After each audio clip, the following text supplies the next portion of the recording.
नमस्कार दोस्तों। Hope of destination के यूट्यूब चैनल पर मैं विकास मिश्रा आप सभी दर्शकों का सादर अभिवादन करता हूं। दोस्तों, आज मैं विकलांगता के क्षेत्र के एक महान व्यक्तित्व को श्रद्धा सुमन अर्पित करने हेतु आपके समक्ष उपस्थित हुआ हूं। आज सुबह ही सूचना मिली कि विकलांगता के क्षेत्र में अपना बहुमूल्य योगदान देने वाले भूतपूर्व मुख्य आयुक्त श्री प्रसन्न कुमार पिंचा जी हमारे बीच में नहीं रहे।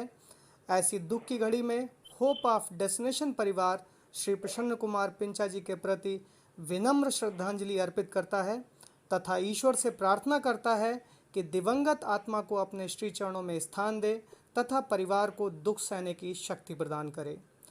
दोस्तों, श्री प्रसन्न कुमार पिंचा जी के जीवन के अंतिम क्षण तक कुछ लोगों के घनिष्ठ संबंध रहे हैं। उन्हीं में से एक हैं होप ऑफ डेस्टिनेशन संस्था के सचिव श्री मंतोष कुमार जी। आइए जानते हैं मंतोष कुमार की जुबानी श्री प्रसन्न कुमार पिंचा जी के संघर्षों की कहानी। मंतोष कुमार जी, बहुत बहुत स्वागत है आपका हमारे यूट्यूब चैनल पर। धन्यवाद सर। मंतोष कुमार जी, जिस प्रकार से श्री पिंचा जी से आपकी घनिष्ठता रही है, आप उनके जीवन के संघर्षों से भलीभांति परिचित होंगे। कृपया आप हमारे दर्शकों को उनके संघर्षों एवं उनके दृष्टिकोण से अवगत कराएं। देखिए सर, आज दिनांक 26 जुलाई 2020 को जब सुबह मुझे ये सूचना मिली कि पिंचा सर अब हमारे बीच नहीं रहे, निश्चित तौर पर मेरे लिए बहुत ही आहत करने वाली सूचना थी ये। मैं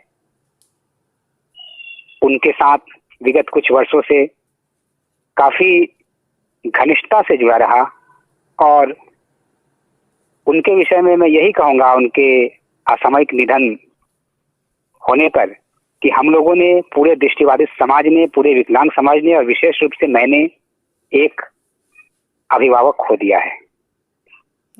पिंचा सर ऐसे व्यक्ति थे जो हमेशा इस बात को लेकर चिंतित रहते थे कि हमारे जाने के बाद हमारे समाज का भविष्य क्या होगा। इसी चिंता से वो हमेशा हम युवाओं को अवगत कराते रहते थे और उनका हमेशा ये प्रयास रहता था कि युवाओं को एडवोकेसी के लिए तैयार करो, युवाओं को आत्मनिर्भर बनाओ, जिससे कि जो हमारे वरिष्ठ जन हैं उनके जाने के बाद हमारा समाज अपने आप को असहाय महसूस ना करे। यही कारण है कि कुछ महीने पूर्व हम लोगों ने एक यूट्यूब चैनल क्रिएट किया पिंचा सर, प्रसन्न कुमार पिंचा सर के नाम पर, और उसमें वो अपने विचारों को साझा करते थे और वो हमेशा यही कहा करते थे कि मेरे पास जो थोड़ी बहुत जानकारी है, जो अनुभव है, मेरे जाने के बाद भी लोगों तक पहुंच सके, इसी उद्देश्य से मैं अपने विचारों को यूट्यूब पर साझा करता हूं। लेकिन दुख का विषय है कि बहुत ज्यादा दिन तक उनका ये प्रयास नहीं चल पाया और अचानक उनका असामयिक निधन हो गया। पिंचा सर के संघर्षों के विषय में मैं बहुत ज्यादा कुछ ना कहते हुए आगे उन्हीं की आवाज में उनके संघर्षों की संक्षिप्त कहानी हम सुनेंगे। मैं अपने व्यक्तिगत संबंधों के विषय में जरूर सब हर किसी को बताना चाहूंगा, बहुत सारे साथी परिचित भी हैं।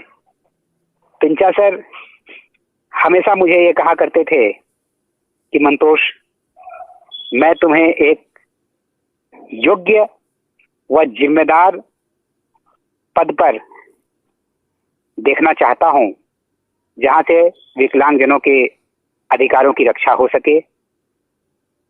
इसी उद्देश्य की पूर्ति के लिए वो मेरे साथ लगातार संघर्ष करते थे। आज आरपीडी एक्ट को लेकर, समावेशी शिक्षा को लेकर, सुगम्यता को लेकर या विकलांगता के क्षेत्र में अन्य विषयों को लेकर जो थोड़ी बहुत जानकारी हम प्राप्त कर पाए हैं उसमें पिंचा सर का बहुत बड़ा योगदान है। उनका असामयिक निधन विशेष रूप से मेरे लिए एक अपूरणीय क्षति है और पूरे दृष्टिवादी समाज के लिए बहुत बड़ी क्षति है, क्योंकि हमारे समाज का एक मजबूत स्तंभ आज अचानक से ढह गया है। उनके असामयिक निधन को हमारा दृष्टिवादी समाज या कहें संपूर्ण विकलांग समाज इतनी आसानी से बर्दाश्त नहीं कर पा रहा है। इसके पीछे कारण यह है कि उन्होंने अपने जीवन में जो संघर्ष किया, पूर्वोत्तर क्षेत्र में, आसाम जैसे दुर्गामी क्षेत्र में उन्होंने अपने संघर्ष की शुरुआत की और मुख्य आयुक्त निशक्तजन तक उनकी संघर्ष यात्रा चली। मुख्य आयुक्त निशक्तजन के रूप में उन्होंने बहुत सारे ऐसे कार्य किए जिसको हमारा समाज हमेशा याद रखेगा। उनके इन्हीं संघर्षों के कारण आज पूरा समाज शोकाकुल है और हम सभी इस बात को स्वीकार नहीं कर पा रहे हैं, विश्वास किसी को नहीं हो पा रहा है कि पिंचा साहब अब हमारे बीच नहीं रहे। मैं लगातार उनके 7 जुलाई से साकेत स्थित मैक्स अस्पताल में, दिल्ली के साकेत स्थित मैक्स अस्पताल में एडमिट होने के बाद उनकी धर्मपत्नी से संपर्क में रहता था।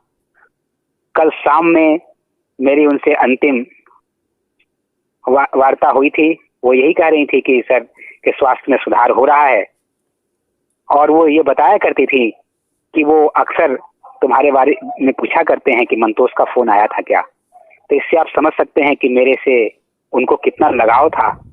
स्वास्थ्य खराब होने के बावजूद भी वो मुझे याद करते थे, तो मेरे लिए ये कितना दुखद विषय हो सकता है इसको मैं अपने शब्दों में व्यक्त नहीं कर सकता। लेकिन मैं इतना जरूर कहूंगा कि उनके इस असामयिक निधन से मैं बहुत कुछ सीखा हूं और संकल्प लिया हूं कि जो उनका सपना था मुझे एक योग्य व जिम्मेदार नागरिक बनाने का, उनके सपनों को साकार करने का मैं हर संभव प्रयास करूंगा और अपने सभी युवा दृष्टिवादी साथियों से आग्रह करूंगा कि उनके प्रति सच्ची श्रद्धांजलि यही होगी कि उनके विचारधारा को हम आगे बढ़ाएं, उनके सपनों को साकार करें और ये संकल्प लें कि हम कल पर कुछ नहीं छोड़ेंगे। पिंचा साहब से बीते कुछ वर्षों से मेरा बहुत घनिष्ठ संबंध रहा है। मैं और भी बहुत कुछ उनसे इस दौरान सीख सकता था, लेकिन मैं इस बात की कल्पना तक नहीं कर पाया था कि पिंचा साहब इतने जल्दी हमारे बीच से चले जाएंगे और उनके ज्ञान का, उनके अनुभव का हमें बहुत ज्यादा लंबे समय तक लाभ नहीं मिलने वाला है। और हमने निश्चित तौर पर जितनी तत्परता से कार्य करने की आवश्यकता थी, जितनी तत्परता से उनके साथ कुछ सीखने और सिखाने की जो प्रक्रिया उनके द्वारा चलाई जा रही थी, उसमें सहयोग की जो अपेक्षा पिंचा साहब ने की, निश्चित तौर पर मैं उस पर पूर्ण रूप से खरा नहीं उतर पाया। लेकिन जो उन्होंने सिखाया है, जो उनके द्वारा शिक्षा दी गई है, उसको मैं हर संभव प्रयास करूंगा कि जन जन तक पहुंचाया जाए और उनके सपनों को साकार बनाने का प्रयास किया जाए। अभी थोड़ी देर में क्या कहूँ, इसी संदेश में आप पिंचा सर की आवाज में ही उनके संघर्षों की कुछ झलकियों को सुनेंगे और आप अनुमान लगा पाएंगे कि पिंचा सर ने अपने जीवन में कितना संघर्ष किया और किस प्रकार वो हमारे समाज के लिए कार्य करने हेतु सदैव तत्पर रहते थे और उनकी सोच और उनकी विचारधारा क्या थी। आप उन्हीं की आवाज में इसको सुन पाएंगे। कभी मुझे लगता है कि कुछ चीजें बहुत महत्वपूर्ण नहीं है, जैसे कि किसी का जन्म कहाँ हुआ, वो कहाँ पढ़ा, वो उसके माता पिता का नाम क्या था, उसका नाम क्या था। उससे ज्यादा महत्व की बातें कुछ और हैं। लेकिन मैं उन सभी भाइयों का, सभी युवक युवतियों का शुक्रगुजार हूँ जिनका इतना स्नेह और सद्भाव है कि जिन्होंने मेरे बारे में और कुछ जानने की इच्छा जाहिर की है। मेरे बारे में आप जो कुछ भी जानना चाहें बेशक पूछ सकते हैं और निसंकोच पूछें, मैं निश्चित रूप से आप लोगों को बताऊंगा। लेकिन मैं ये मानता हूं कि मेरा नाम और मेरे पिता का नाम और मेरी माता का नाम और मेरा जन्म, ये सब जानने से अधिक महत्वपूर्ण ये है कि मेरा सोच क्या है, मेरे सिद्धांत क्या हैं, मैंने क्या कुछ करने का प्रयास किया है। मैं इस संदर्भ में आपको एक वाकया है वो बता रहा हूँ, इसलिए नहीं कि मेरी वाहवाही हो, लेकिन इसलिए कि ये संदर्भ इसकी मांग करता है कि मैं वो वाकया आपको बताऊं। ये बात कोई 10-15 साल पहले की होगी, शायद 2005-6 के आसपास की होगी, मुझे एकदम सटीक याद नहीं है वर्ष। तो मेरे पास कुछ लोग आए, ऐसे लोग जिनको board of secondary education Assam ने कोई एक उनकी असमिया भाषा की पाठ्य पुस्तक में एक विकलांग व्यक्तियों के ऊपर कोई निबंध, कोई लेख, कोई कुछ जानकारी वो छापे, एक लेसन, एक पाठ लिखें। पाठ लिखने का दायित्व उनको दिया गया था। तो वे लोग आए और आकर मुझसे आग्रह किया कि वो मुझसे मेरे जीवन के बारे में जानना चाहते हैं। मैं कहाँ पैदा हुआ, मैं कहाँ पढ़ा, मैंने क्या किया, मतलब ये आदि आदि। उसी पाठ में और 2 विकलांग व्यक्तियों के नाम भी थे और मुझे लगा कि मैंने जब देखा कि उन 2 व्यक्तियों के, उनके माँ का नाम, उनके पिता का नाम, उनके बहन का नाम, उनके भाई का नाम, इसी तरह की कुछ सूचनाएं और शायद उनकी एकेडमिक क्वालिफिकेशन संबंधी कुछ सूचनाएं के अतिरिक्त विशेष कुछ था नहीं। तो मैंने, वो जो महानुभाव मेरे पास आए थे, मैंने उनसे कहा कि मैं आपकी मदद तो करूंगा, लेकिन एक शर्त है, और वो शर्त ये है कि ज्यादा से ज्यादा आप अगर चाहते ही हैं तो मेरा नाम छाप सकते हैं, प्रसन्न कुमार पिंचा। मेरी फोटो वो मांग कर रहे थे, तो ठीक है फोटो दे दूंगा, लेकिन आप मेरे विचार कि विकलांगता के बारे में मेरा नैरेटिव क्या है, विकलांगता के बारे में मेरी अवधारणा क्या है, दृष्टिबाधित या दृष्टिबाधिता के बारे में मेरी अवधारणा क्या है, उसको छापिए। अब वो क्लास 7वीं कक्षा के लिए लिख रहे थे, तो बहुत ज्यादा क्लिष्ट या बहुत ज्यादा उसको नुएंस्ड तो नहीं बना सकते थे, लेकिन वो इस बात से सहमत हुए और उसी तरह मैंने उनको अपने विचारों से अवगत कराया। और बाद में वो पाठ, वो 7वीं कक्षा के असमिया भाषा के पाठ्यक्रम में board of secondary education Assam में कि मैं उसमें शामिल हुआ और बाद में कई वर्षों तक चला। अब तो शायद है कि नहीं मुझे पता नहीं, क्योंकि काफी साल हो गए। और मुझे जब कोई बच्चे मिलते थे तो वो कहते थे कि सर आपके बारे में परीक्षा में हमारे प्रश्न पत्र में आपके बारे में प्रश्न आया था और हमने आपके बारे में लिखा। मन में संतोष इस बात का नहीं होता था कि इसमें मेरी वाहवाही है, मन में संतोष इस बात का होता था कि एक हद तक ही सही, शायद दृष्टिकोण को सुधारने की दिशा में ये एक छोटा ही सही लेकिन महत्वपूर्ण कदम है।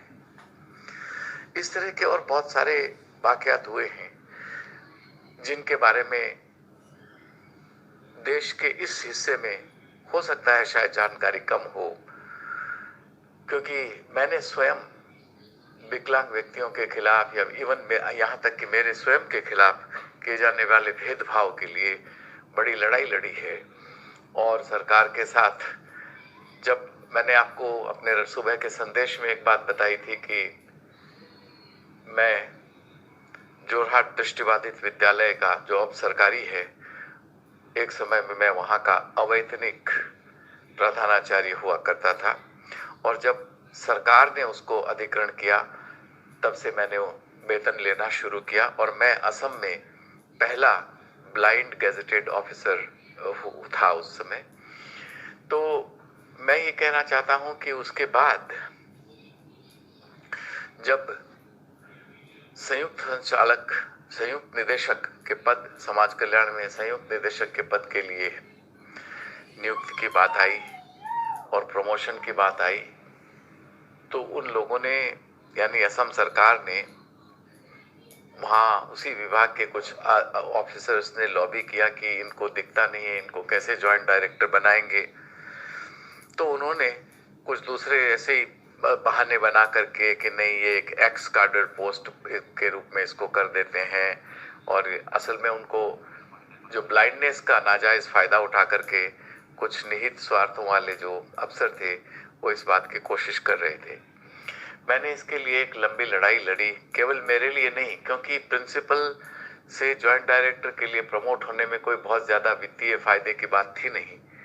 एक तरह से देखा जाए तो वित्तीय नुकसान होता था, क्योंकि जोरहाट दृष्टिबाधित विद्यालय में मुझे सरकार के लिए जाने के बाद में रहने को रेसिडेंशियल क्वार्टर्स वगैरह मिलते थे, जो कि जॉइंट डायरेक्टर को सोशल वेलफेयर में गुवाहाटी में एक तो तबादला होता है, फिर वहाँ मिलता नहीं, और जो भी उस समय के हिसाब से आपको कई 100 रुपए का फायदा प्रमोशन पे होता, उससे कहीं ज्यादा आपको मकान का किराया देकर चुकाना पड़ता, तो वो फायदा नहीं था। लेकिन फिर भी एक सिद्धांत को ध्यान में रखते हुए कि विकलांगता के आधार पर कैसे डिस्क्रिमिनेशन हो सकता है।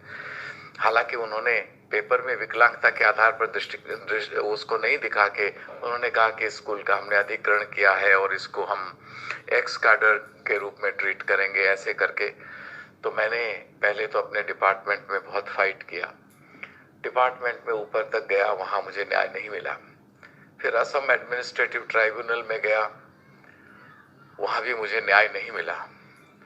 अंत में मैं उच्च न्यायालय, गुवाहाटी उच्च न्यायालय में गया, और 9 वर्ष की लंबी लड़ाई के बाद हाईकोर्ट का एक आदेश आया। और आप जानते होंगे कि जो जस्टिस अमिताभ रॉय, जो सुप्रीम कोर्ट के जज अब शायद हैं कि नहीं मुझे पता नहीं, रिटायर हो गए या हैं, 2-1 साल पहले तक थे, वो मेरे वकील हुआ करते थे वहाँ। तो वो मेरे वकील थे, और गुवाहाटी उच्च न्यायालय में मैं वो केस जीता, और केवल जीता ही नहीं, उन्होंने कहा कि मुझे जिस डेट से मेरा मतलब मेरा प्रमोशन मुझे करने के लिए उन्होंने कहा, और बाद में विभाग ने जिस डेट से मेरे से जो जूनियर है उसका प्रमोशन किया था, उससे पहले से मेरा प्रमोशन किया, क्योंकि मेरी सीनियोरिटी, मेरी ज्येष्ठता को कायम रखने के लिए ऐसा करना जरूरी हो गया था। और जब मैं गुवाहाटी में जॉइंट डायरेक्टर के रूप में कार्यभार संभाला, समाज कल्याण विभाग के संयुक्त निदेशक के रूप में, तो जब मैं गया तो वहाँ लोग सोचने लगे कि ये दृष्टिबाधित व्यक्ति, दृष्टिबाधित अधिकारी कैसे काम करेगा। लेकिन आप सबकी शुभकामनाएं और आशीर्वाद रही कि बहुत जल्दी ऐसा हो गया कि मैं अवसंभावी हो गया। मेरे बिना कोई काम नहीं होता था, डायरेक्टर भी मुझे बुलाते थे, और बहुत बड़ा ऑफिस था, उसमें कम से कम शायद उस समय 250-300 कर्मचारी होंगे। और एक ऐसा समय आया जब डायरेक्टर चले गए, और एसीएस ऑफिसर को, असम सिविल सर्विसेज के ऑफिसर्स को डायरेक्टर का चार्ज देते थे, दूसरा डायरेक्टर आया नहीं, तो मुझे डायरेक्टर के रूप में भी कुछ 37-38 दिन तक मुझे चार्ज दिया गया। और मैं जॉइंट डायरेक्टर जिस दौरान था, उसी समय असम सरकार ने मुझे बुलाकर कहा कि आप अपना बायोडाटा दीजिए। मैंने कहा क्या करोगे?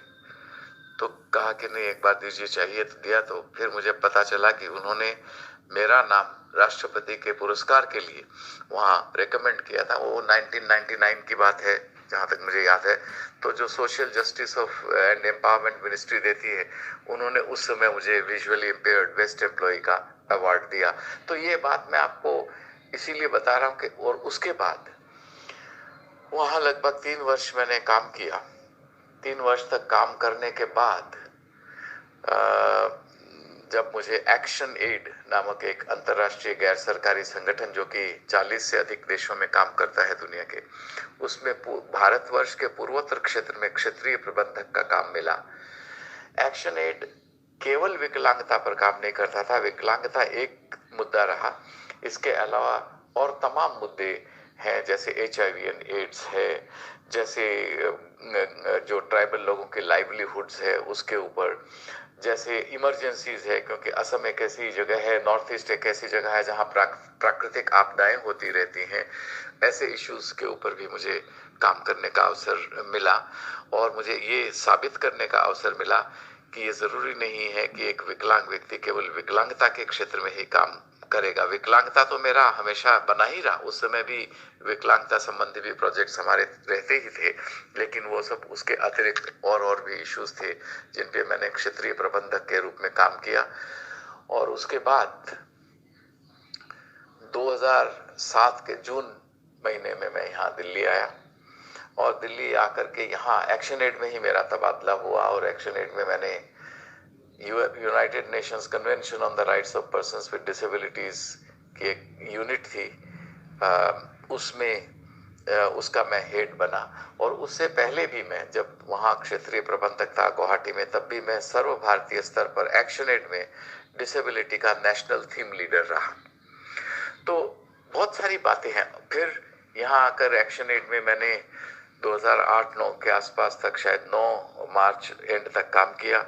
उसके बाद थोड़े दिन तक फ्रीलांसिंग करके फिर मुझे राष्ट्रीय मानवाधिकार आयोग ने विकलांग व्यक्तियों के लिए स्पेशल रैपोर्टियर बनाया। और उसके बाद में जब ये मुख्य आयुक्त के रूप में ये जो पद निकला, तो मुझे कुछ बहुत ही करीबी दोस्तों ने कहा कि आप इसके लिए आवेदन करिए। मेरा मन ही नहीं था आवेदन करने का, हालांकि विषय मेरे मन के अनुकूल था, लेकिन मेरी ये धारणा थी कि पता नहीं ये लोग पूर्व निर्धारित कोई होगा और ये सब पता नहीं कितना निष्पक्षता से करेंगे। लेकिन लोगों ने कहा कि नहीं, आप करिए, आप इसमें what do you stand to lose, आपका इसमें नुकसान क्या है। तो इसीलिए मैंने फिर अप्लाई किया। अप्लाई करके मैं भूल गया। 10-11 महीने बाद मेरे पास अचानक एक कॉल लेटर आता है, और बाद में जब मैंने पता किया तो मुझे कहा कि सैकड़ों आवेदन थे, उसमें 7 ही लोगों को सिलेक्ट किया है और उसमें आप एक हैं। और जब मैं वहां गया तो देखा एक बहुत ही senior IAS officer mister Sandeep Khanna, जो कि सोशल जस्टिस मिनिस्ट्री में एडिशनल सेक्रेटरी थे, जो जॉइंट सेक्रेटरी से ऊपर होते हैं और सेक्रेटरी से नीचे होते हैं। उन्होंने भी मेरे साथ compete किया, प्रतिस्पर्धा की, और उन सब को छोड़ करके मेरा करीब 1 घंटा तक 3 लोगों की एक पैनल ने इंटरव्यू लिया, जो हाई लेवल पैनल उन्होंने मेरा इंटरव्यू लिया, और बाद में मेरा चुनाव हुआ। और जो मेरे साथ जो लोग 6 लोग compete कर रहे थे, जिनमें एक बहुत ही वरिष्ठ IAS ऑफिसर भी थे, वो बाद में जब उनको चीफ कमिश्नर नहीं मिला तो बाद में वो मीरा कुमार, जो उस समय हमारी लोकसभा की अध्यक्षा थी, उनके प्रिंसिपल सेक्रेटरी के रूप में उनको वहां नियुक्ति मिली। तो ये एक थोड़ी सी मैं झलकियां मेरे काम के बीच में से दे रहा हूं, कैसे असम जैसी जगह में, जोरहाट जैसी जगह में मैंने उस इसको बनाया, जो दृष्टिबाधित जो स्कूल, जो ब्लाइंड स्कूल मैंने बनाया, उसकी भी एक बहुत दिलचस्प, उसकी भी एक बहुत दिलचस्प कहानी है। और किस किस मुसीबतों से हम उस समय गुजरते थे, कैसे मैंने लोगों को एक साथ किया जो वहाँ के बहुत प्रभावशाली लोग थे, एक ट्रस्ट बोर्ड बनाया, कैसे मैंने वहाँ के आयुक्त से मिलकर के हमने उस ट्रस्ट बोर्ड के नाम पे, जोरहाट ब्लाइंड इंस्टीट्यूशन के नाम पे 15 बीघा जमीन ली, और किस तरह से वहाँ उस स्कूल में आज खाना पीना, रहना, पढ़ाई, प्रशिक्षण, शिक्षा उनको मुफ्त मिल रही है। हालांकि वहाँ भी अभी प्रगति की और बहुत ज़्यादा गुंजाइश है, लेकिन वो अभी भी असम में जो भी जितने स्कूल्स हैं उसमें एक प्रीमियर इंस्टीट्यूशन है ब्लाइंड के लिए। तो ये इसकी एक, और उसी समय, और मैं आपको बताऊं कि सन 71 की बात है, जिस साल मैंने ग्रेजुएशन किया, उसके बाद 2 साल मेरी पढ़ाई में बीच में ब्रेक हुआ, क्योंकि 2 साल तक मैं, एक तो पहले हमने शुरू किया था कि हम एक आसाम ब्लाइंड एसोसिएशन बनाएंगे, उसका सब कुछ बना लिया, उसको रजिस्ट्रेशन भी कर दिया, लेकिन बीच में ये विचार आया कि एक अच्छे स्कूल यहाँ बनने चाहिए, तो हम स्कूल के काम में लग गए और लोग कम थे। तो वो जो एसोसिएशन जो बनाया हुआ था, और एसोसिएशन का एक बड़ा कन्वेंशन हमने जनवरी 1973 में जोरहाट असम में किया था, जिसमें उस समय के जो मुख्यमंत्री थे असम के, शरद चंद्र सिन्हा, वो आए थे। और उसके बाद में ये आए थे आपके असम के गवर्नर पीके नेहरू, जो हमारे नेहरू परिवार से थे, वो आए थे। और मेरी उम्र उस समय 20-21 वर्ष की रही होगी। मैं एडॉक कमेटी का सेक्रेटरी था, और तब मैंने एक वहाँ भाषण दिया था, उसको बहुत सराहा गया। उसके बारे में जो लोगों ने किया, तो उसके बाद ये सोच बनी कि एक पहले हमको यहाँ एक ब्लाइंड स्कूल बनाना चाहिए। तो उस स्कूल बनाने में जब हम अपनी ऊर्जा निवेश करने लग गए, उस चक्कर में वो जो एसोसिएशन हमने बनाया था उसका काम ठप हो गया, और वो लगभग एक मॉरिबेंड स्टेज में आ गया, लेकिन एक स्कूल खड़ा हो गया। और जो स्कूल बनाई हमने तो उसी चक्कर में 71 से 73 तक जो 2 साल का पीरियड था, उन 2 सालों में मैंने लॉ कॉलेज में एडमिशन लिया, लेकिन एक क्लास ठीक से नहीं कर पाता था, इसी काम में रहता था, और एक भी परीक्षा नहीं दी। 73 से फिर पढ़ना भी साथ में शुरू किया, शाम को दिन में स्कूल का काम और शाम को वहाँ। तो इसी तरह से 76 में मैंने लॉ पास किया, और बाद में आगे चल करके शायद 83-84 में मैंने MA अंग्रेजी में पास किया, निजी स्वयं पाठी के रूप में। तो लॉ मैंने वहाँ जोरहाट लॉ कॉलेज से पास किया, जो कि डिब्रूगढ़ यूनिवर्सिटी के तहत आती है। तो जब हम ये जो स्कूल के लिए इसका फाउंडेशन स्टोन ले करने के लिए, हमारे यहाँ उस समय ज्ञानी जैल सिंह साहब, उस समय पंजाब के मुख्यमंत्री हुआ करते थे, वो आए। और पंजाब के उस समय गवर्नर हमारे असम के एक थे, महेंद्र मोहन चौधरी, वो पंजाब के गवर्नर थे, वो आए। उन्होंने फाउंडेशन स्टोन लेके, और 1976 में फरवरी के महीने में उस समय के राष्ट्रपति फखरुद्दीन अली अहमद, जो असम के थे, उन्होंने आकर के हमारी जो स्कूल है उसका उद्घाटन किया। आज उस स्कूल में बच्चे निकल रहे हैं, हर वर्ष वहाँ से मैट्रिक पास करके बच्चे जाते हैं। और अब क्योंकि काफ़ी वर्ष हो चुके हैं, तो काफ़ी बच्चों को नौकरी भी मिली है। वहाँ उनको निःशुल्क शिक्षा मिलती है, प्रशिक्षण मिलता है, खाना पीना रहना सारा सब कुछ वहाँ फ्री है। तो ये एक मैं आपको छोटा सा उदाहरण। फिर मैंने यहाँ गुवाहाटी में देखा कि जब हमारा डिसेबिलिटी एक्ट आया, इसका इम्प्लीमेंटेशन ठीक से नहीं हो रहा था, और मैं तब एक्शन एड में था। उस समय मैंने अपने निजी खर्चे से वकीलों को पैसा दे करके, और उसमें भी हमारे जो वकील थे, वो पहले, ये जहाँ तक मुझे याद है, जस्टिस अमिताभ रॉय ही थे। उसके बाद में वो जब हाई कोर्ट के उस समय जज बने, बाद में सुप्रीम कोर्ट के जज बने, तो जब वो हाई कोर्ट के जज बने, तो एक सिद्धार्थ शंकर देव बोल के उनको दी। वो PIL बहुत दिन चली, सुप्रीम कोर्ट ने बहुत सारी चीज़ें मॉनिटर की, जिसकी वजह से इम्प्लीमेंटेशन का काम आगे बढ़ा, और ये ब्रेल प्रेस वगैरह गुवाहाटी में उसी की वजह से आई। तो ये एक बहुत लंबी कहानी है। और बाद में वो PIL कोर्ट ने कहा कि चूंकि ये काफ़ी लंबे समय तक हमने मॉनिटर किया है, तो अब इसको यहीं पे बंद करते हैं, और सरकार को ये कहा कि आप इसको अच्छे से इम्प्लीमेंट करिए। तो इस तरह के IDBI बैंक के खिलाफ मैंने गुवाहाटी में उच्च न्यायालय में जब था, तो मैंने एक केस किया था। उस सब की बातें बाद में करेंगे। उसमें भी मुझे बहुत अच्छा नतीजा मिला। जेट एयरवेज के खिलाफ मैंने जब CCPD के ऑफिस में शायद 2006 के आसपास मैंने एक केस किया, जिसका जिक्र मैंने चुनाव पूर्व किया था, उसके बारे में अब फिर नहीं जाता हूँ। और उसी IDBI में जो मैंने केस किया, और बाद में उसका जो नतीजा निकला, और उसके बाद में जो बम्बई के कुछ ब्लाइंड लोगों ने उसी को आगे बढ़ाया, उसका नतीजा ये हुआ कि IBI और RBI से ने दृष्टिबाधित जो नागरिक हैं, उनको बैंक अकाउंट खोलने के संदर्भ में बहुत अच्छी गाइडलाइंस उन्होंने वहाँ उसमें दी। और साथ में मैं ये भी बताना चाहता हूँ कि जो जेट एयरवेज का उसी तरह केस क्या था, वो मैं आपको अगर दिलचस्पी है तो बाद में बताऊंगा। तो उसी के परिणाम स्वरूप director general of civil aviation ने वहाँ सारे जो संबद्ध लोग थे उसको बुलाया, मुझे भी बुलाया, मैं गया था उस समय, जावेद आबिदी भी गए थे उस समय। तो वहाँ हम लोगों के साथ कंसल्ट करके गाइडलाइंस उन्होंने बनाई, जो कि आगे चल के फिर रिवाइज्ड हुई कि ब्लाइंड पैसेंजर्स को और जो मोबिलिटी इम्पेयर्ड पैसेंजर्स हैं, रिड्यूस्ड मोबिलिटी वाले जो पैसेंजर्स हैं, उनको कैसे हैंडल करेगी मतलब जितने भी एयरलाइनर्स हैं उसके बारे में। तो इस तरह की बातें बहुत हुई हैं। दोस्तों, यह थी मंतोष कुमार की जुबानी श्री प्रसन्न कुमार पिंचा जी के संघर्षों की कहानी। दोस्तों, एक बार फिर हम लोग श्री प्रसन्न कुमार पिंचा जी के चरणों में श्रद्धा सुमन अर्पित करते हुए इस कार्यक्रम को यहीं पे समाप्त करते हैं।